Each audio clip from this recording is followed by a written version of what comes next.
En el nombre del Padre, del Hijo y del Espíritu Santo. Amén. Dios te salve María, llena eres de gracia, el Señor es contigo. Bendita tú eres entre todas las mujeres y bendito es el fruto de tu vientre Jesús. Santa María, Madre de Dios, ruega por nosotros pecadores, ahora y en la hora de nuestra muerte. Amén. Ave María Purísima, sin pecado concebida. En el nombre del Padre, del Hijo y del Espíritu Santo. Amén.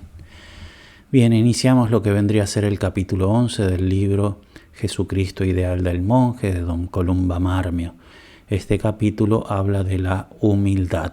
Lo vamos a ver en diversos videos.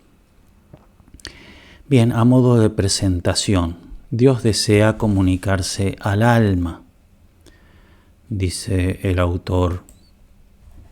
La enorme diferencia de esta comunicación entre unas almas y otras, hay que buscarlas no tanto en la voluntad antecedente de Dios, sino en la falta de humildad de las almas. Es verdad que, según la voluntad antecedente de Dios, Dios quiere comunicar a unas almas más que a otras. A la Virgen María le comunicó más que a Santa Teresita, eso es verdad. Pero nosotros en las almas vemos enormes diferencias de santidad. Y dice que esas enormes diferencias de santidad, más que en la voluntad antecedente de Dios, hay que buscarlas en los diferentes grados de humildad que tienen esas almas. El alma menos humilde deja que Dios le comunique menos gracias y entonces por eso es menos santa. La diferencia en la comunicación de las gracias hay que buscarlo más en la humildad que en cualquier otra cosa. En primer lugar, entonces, trata muchos puntos, son 10 puntos los que trata en este capítulo sobre la humildad. Nosotros vamos a ver simplemente los 3 primeros y agregaremos a esos 3 primeros un par de textos de 2 artículos de la Suma Teológica. Bien, el punto 1 entonces, necesidad de la humildad. Es absolutamente necesario ser humildes.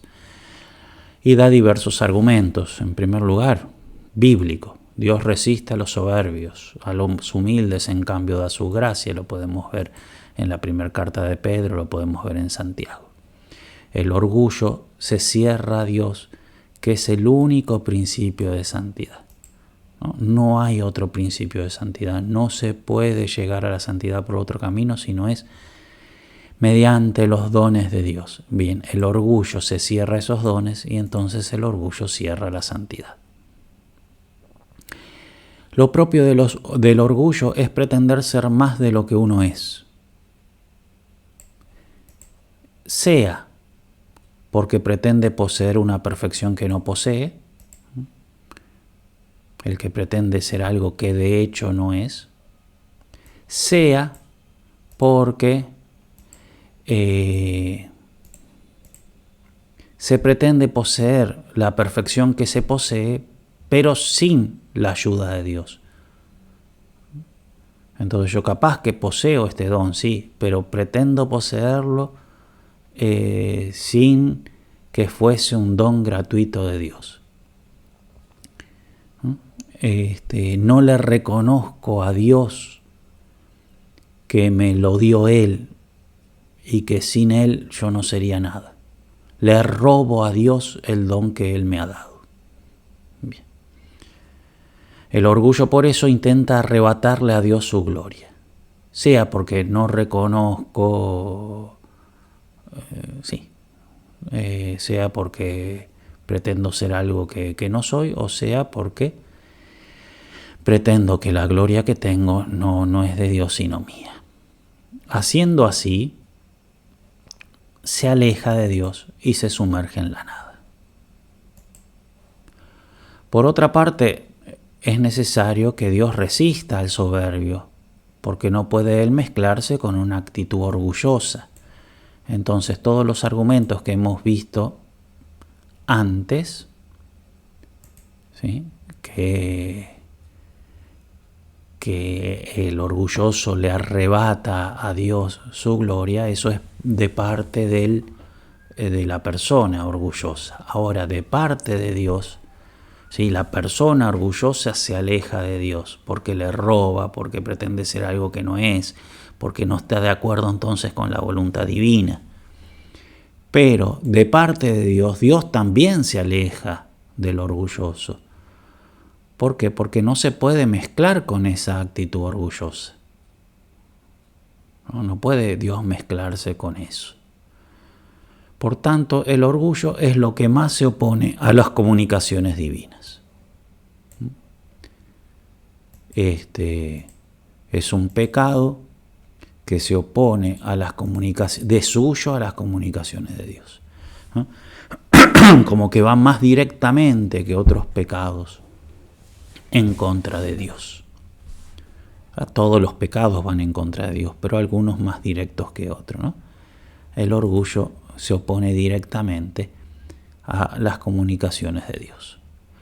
Por el contrario, la humildad es lo que permite a Dios darnos las gracias. La humildad le abre las puertas del alma a que Dios haga con ella lo que quiera.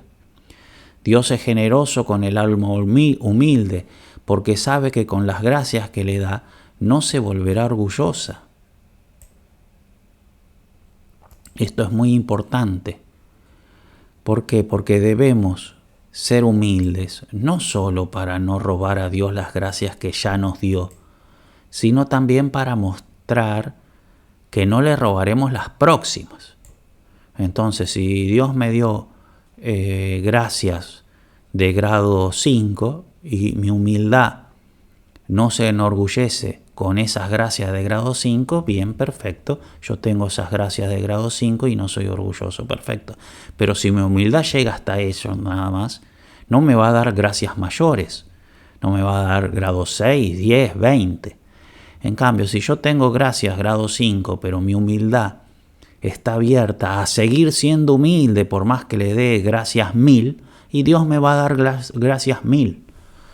Entonces puede ser de que si bien nosotros no estemos orgullosos con las gracias que ya poseemos, no estemos así mal orgullosos con las gracias que ya poseemos, puede ser que Dios no nos dé futuras gracias, porque con esas futuras gracias sí seríamos orgullosos. Entonces nuestra humildad tiene que ser muy profunda, no solamente para no robarle a Dios las gracias que ya tenemos, sino para abrir nuestra alma a futuras gracias que tampoco se las robaremos a Él. Bien. Entonces la necesidad de la humildad, ¿no? La necesidad de la humildad queda claramente demostrada. Segundo punto, ¿cómo considera San Benito a la humildad? Porque el concepto de humildad que tiene San Benito va más allá de la mera virtud de la humildad.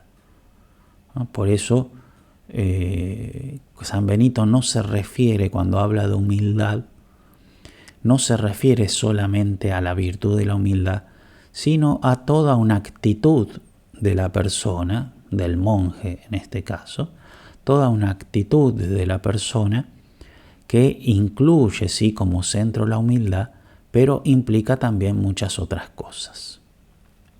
Veremos. Bien, toda la penitencia en San Benito se ordena adquirir la humildad.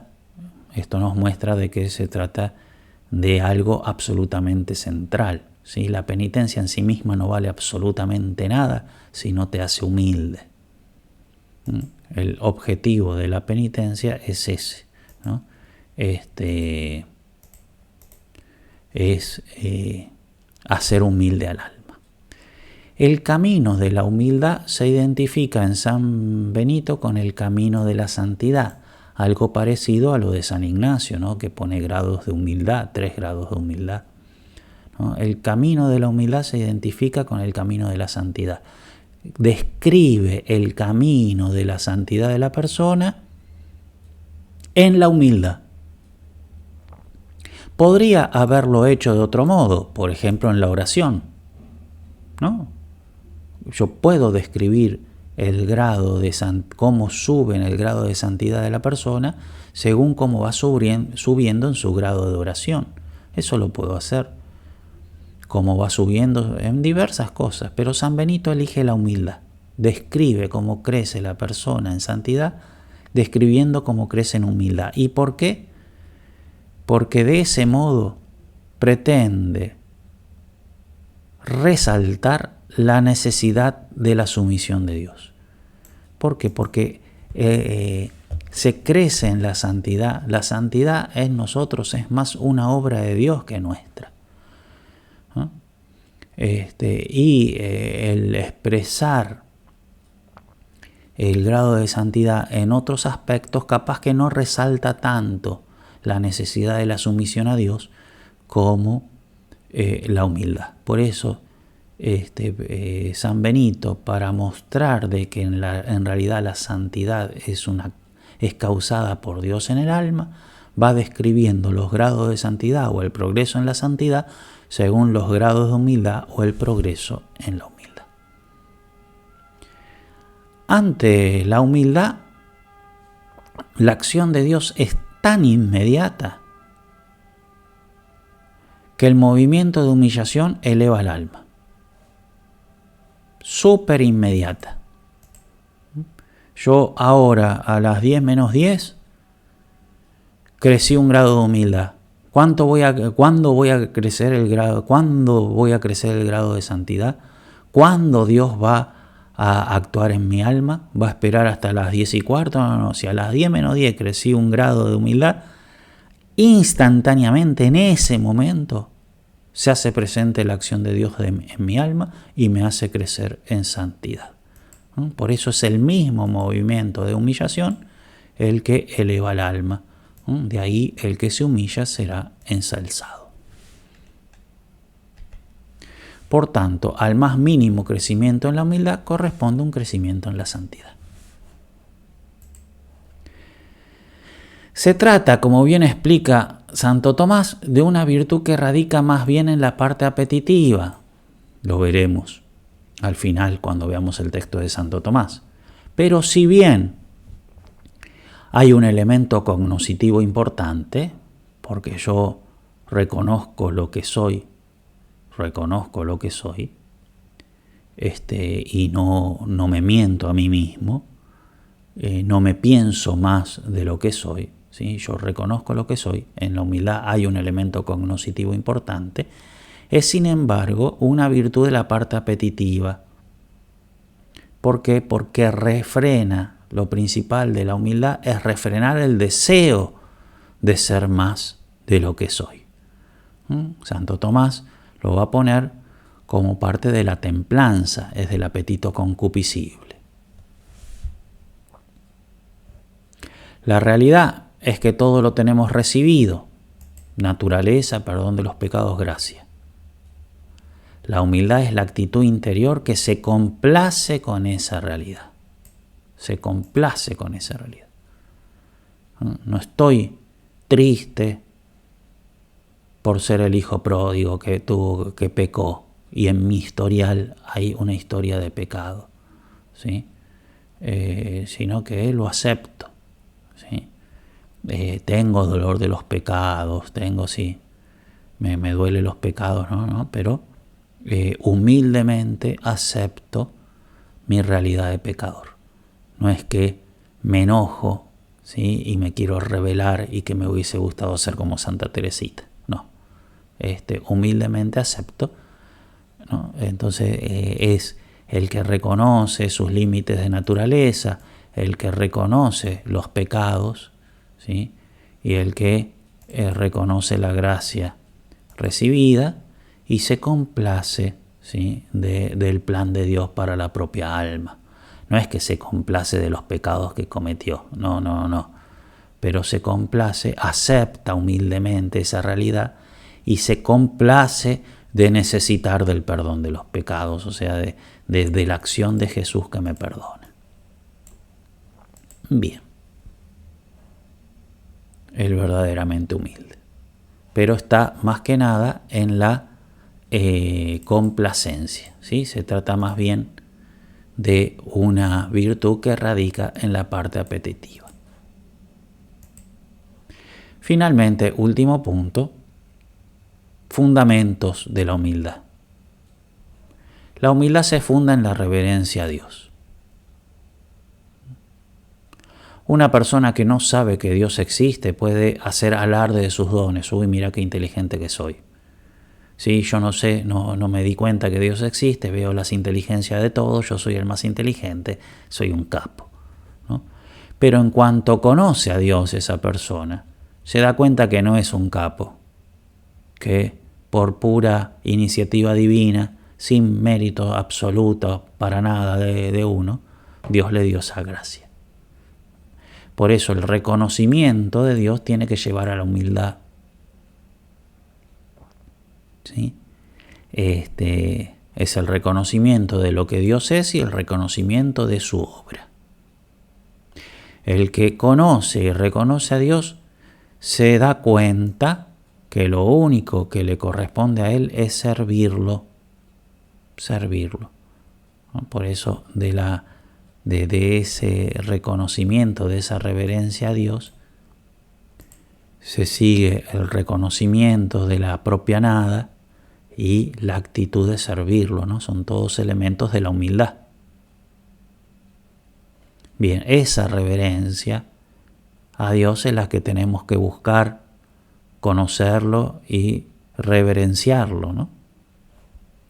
Es el estado de los santos del cielo. Por consiguiente debemos practicarlo ya desde ahora, ¿no? Si nos queremos parecer a los que ya están en el cielo, tenemos que parecernos particularmente en la reverencia que le tenemos a Dios. La verdadera humildad, por ser reverencia, es una virtud esencialmente religiosa. Bien. Como la humildad se funda en la reverencia, la humildad crece con la contemplación, de modo tal de que un alma orgullosa, por más que sea la de una monja contemplativa, esa alma no contempla, ¿no? La verdadera contemplación tiene que llevar a la humildad y además también a la confianza. A la confianza. ¿Sí? Uno contempla a Dios, contempla su obra, contempla su poder, contempla su bondad y entonces tiene humildad y confianza. Por tanto, la humildad se funda en la verdad que se conoce por contemplación y está siempre acompañada de una confianza. Para San Benito es esencial a la humildad estar fusionada con la caridad y con la confianza. Son dos elementos y por eso no a la virtud de la humildad, pero a la humildad, como él la llama, toda esa, no a la virtud de la humildad, sino a la actitud humilde del monje. En la actitud humilde del monje incluye la caridad, incluye la esperanza, que serán virtudes distintas, pero están inmersas en la actitud humilde del religioso. Para San Benito, la humildad es la actitud habitual del monje que regula las relaciones del monje con Dios. Entonces toda la llama humildad a todo ese conjunto, a toda esa actitud que el monje tiene que tener con Dios. Lo considera esencial, ¿sí? Es como el monje debe ser, e incluye la humildad, incluye la reverencia, incluye la caridad, incluye la confianza. Se trata de la actitud del hijo pródigo perdonado. Y como ya hemos adelantado, la actitud humilde no solo tiene en cuenta lo que Dios es, sino también lo que hace por nosotros. Último elemento, la presencia de Dios en el prójimo debe llevarnos a someternos también al prójimo, ¿no? De modo tal de que esta actitud humilde, esta verdadera humildad, que es la actitud que el monje tiene que tener delante de Dios, sí, podríamos decir, amar, hacer reverencia y servir a Dios nuestro Señor, ¿no? Toda esa actitud que tiene que tener el monje, él la llama humildad, ¿no? Y esa actitud lleva al monje a someterse también ante el prójimo, por la presencia de Dios que existe en el prójimo y por la voluntad de Dios que hay en el prójimo, ¿no? Está presente en el prójimo lo que es Dios y lo que Dios quiere. Y entonces, en el sentido de que esas bondades, que están en el prójimo son queridas por Dios y Dios quiere que me someta a ellas. De modo tal de que el verdaderamente humilde tiene una actitud humilde que va más allá de su relación con Dios y se transmite también a sus relaciones con el prójimo. Bien, hasta acá lo que queríamos ver de Don Columba Marmio. Y ahora elementos de 2 artículos de la Suma de Santo Tomás. Estamos en la segunda secunde, cuestión 161, la humildad. Y el artículo Dios, si reside en el apetito, si es más bien del apetito de la inteligencia. Respondo, pertenece propiamente a la humildad el que uno se refrene a sí mismo para no desear lo que es superior a él, ¿no? Entonces tiene que refrenarse, controlar ese apetito. ¿Para qué? Para no desear apetito. ¿Qué cosa? Lo que es superior a él. Entonces, para esto es preciso que conozca lo que es él, ¿no? Para esto es preciso que conozca lo que falta respecto de lo que excede sus fuerzas, ¿sí? La redacción es un poco compleja, pero que se dé cuenta de que ante lo que excede sus fuerzas, en realidad él no tiene fuerzas, lo sobrepasa. Entonces se tiene que dar cuenta de cuando es sobrepasado por algo para no desearlo, ¿sí?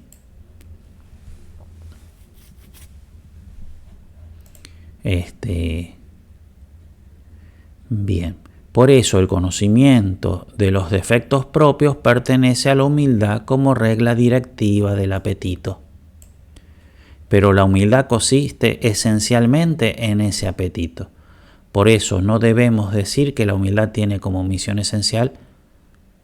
Por eso debemos decir que la humildad tiene como misión esencial moderar los movimientos del apetito, ¿no? Entonces yo tengo que reconocer lo que soy, lo cual no quiere decir que yo no aspire a la santidad que todavía no soy, no aspire a cosas que todavía no he llegado. Pero esa aspiración no es de cosas que son superiores a lo que Dios quiere para mí. No, es lo que Dios quiere para mí. Por eso es lo que yo de alguna manera soy. No, todavía no he llegado, pero de alguna manera soy. Es lo que Dios quiere para mí. Bien, yo no tengo que desear cosas más grandes de lo que Dios quiere para mí, ¿no? Entonces, si quiere la santidad de una persona ignorante, yo no tengo que pretender ser un sabio y tener la santidad, mi santidad. Yo quiero ser santo como Santo Tomás. No. Capaz que a vos te pide ser santo como el hermano Rafael. Ojalá. O capaz que entonces se trata, claro que yo tengo que aspirar a la santidad que todavía no tengo. Eso no está hablando de eso Santo Tomás. Pero yo no puedo aspirar a cosas superiores a la que Dios me ha llamado. Ser humilde. Refrena esa aspiración. Evidentemente, el elemento cognoscitivo es importante porque yo tengo que discernir aquello a lo que Dios me ha llamado. Eso es evidente. Pero una vez discernido con la inteligencia lo que Dios quiere de mí, yo tengo que aceptarlo humildemente y no pretender un plan diverso al que Dios tiene. El artículo 6. Si está bien hecha la clasificación de la humildad en los 12 grados que aparecen en la regla de San Benito. Entonces dice Santo Tomás, la humildad se ocupa principalmente del apetito, como acabamos de ver, en cuanto que el hombre refrena el ímpetu de su ánimo para que no busque desordenadamente las cosas grandes. Desordenadamente las cosas grandes. O sea, busque cosas grandes no según la voluntad de Dios. Pero si Dios me llama a la santidad, yo no puedo decir, no, la santidad es muy grande para mí. No, Dios me llama a la santidad, tengo que ser santo, ¿no? Pero ¿qué santidad la que Dios me pide? Y no un deseo desordenado de algo que no me corresponde. Pero la cuestión es que el primer elemento de la humildad, dice Santo Tomás, es que se ocupe del apetito, refrenar el ímpetu. Pero tiene en el conocimiento su norma, la cual consiste en que nadie se sobreestime. Entonces hay un aspecto cognoscitivo. Yo tengo que conocer lo que Dios quiere de mí. Hay un aspecto cognoscitivo. Y una vez que está el aspecto cognoscitivo y refrenado el apetito, esta humildad se manifiesta en signos externos. Por eso dice Santo Tomás, y la disposición interna de la humildad, y de la disposición interna de la humildad, proceden algunos signos externos, en palabras, actos y gestos, que dan a conocer lo que está interiormente oculto. Ese apetito controlado, ese reconocimiento, se manifiesta en signos externos. ¿Sí? Si yo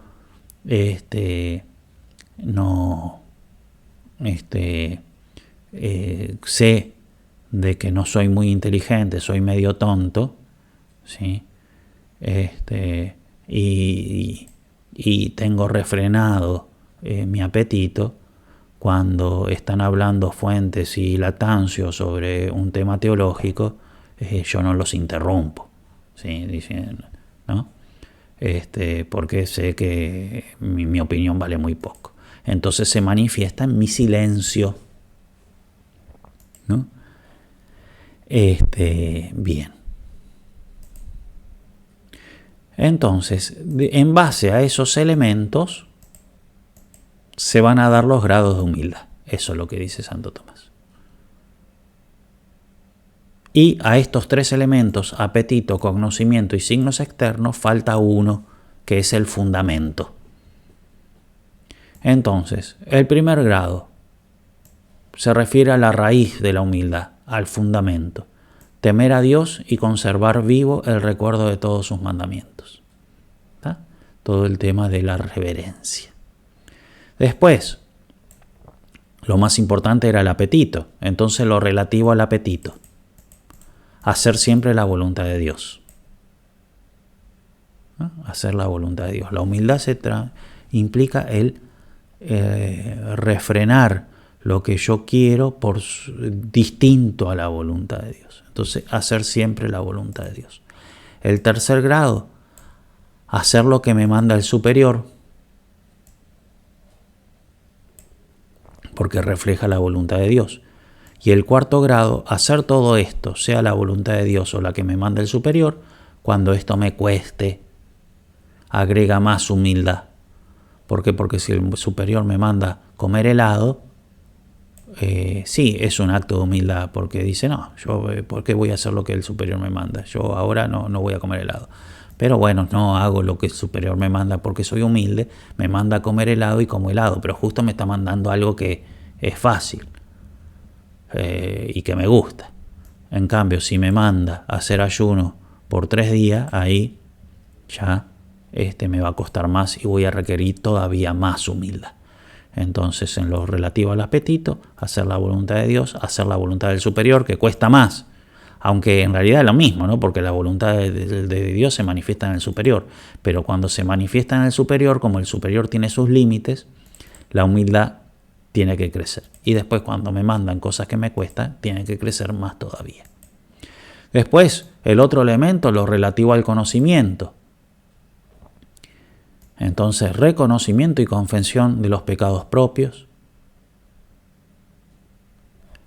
Considerarse insuficiente para las cosas altas debido a esos defectos. Considerar a los demás mejores que uno mismo. Son todos elementos cognoscitivos. ¿Qué cosas faltan? Las manifestaciones externas. Manifestaciones externas son los grados 8, 9, 10, 11 y 12. 8. Que el hombre no se aparte en su modo de orar del camino común, ¿sí? No querer singularidades, porque yo no soy nada especial. Que el hombre no gaste el tiempo en palabras vanas, ¿sí? El hablar de más, el estar hablando, opinando de todo, pontificando, cerrando siempre todas las conversaciones, ¿sí? Bien, cohibir la risa y otros signos de alegría necia, ¿sí? En donde uno se hace notar mucho y no se refrena. Que no se exceda en el modo de hablar, ¿sí? Se parece al anterior de las palabras vanas, pero acá se refiere más bien al modo, ¿no? Como que pretender ser más inteligente, pretender, ¿no? Entonces uno se habla de modo tal de que manifiesta algo que realmente no es. Por ejemplo, mostrar ciertas seguridades, ¿sí? En sus afirmaciones para darse una autoridad que no tiene y demás cosas. Y finalmente, reprimir la altanería de la vista, ¿no? El moderar la vista, la curiosidad, cosas que no me competen, ¿sí? Si no me competen, ver, conocer, estar ahí. Entonces, refrenar todo ese tipo de cosas es parte de la humildad. Bien, listo. Estos son los capítulos, los 2 artículos de Santo Tomás que queríamos ver. En el próximo video seguiremos con el tema de la humildad en el libro de Dom Columba Marmio. En el nombre del Padre, del Hijo y del Espíritu Santo. Amén.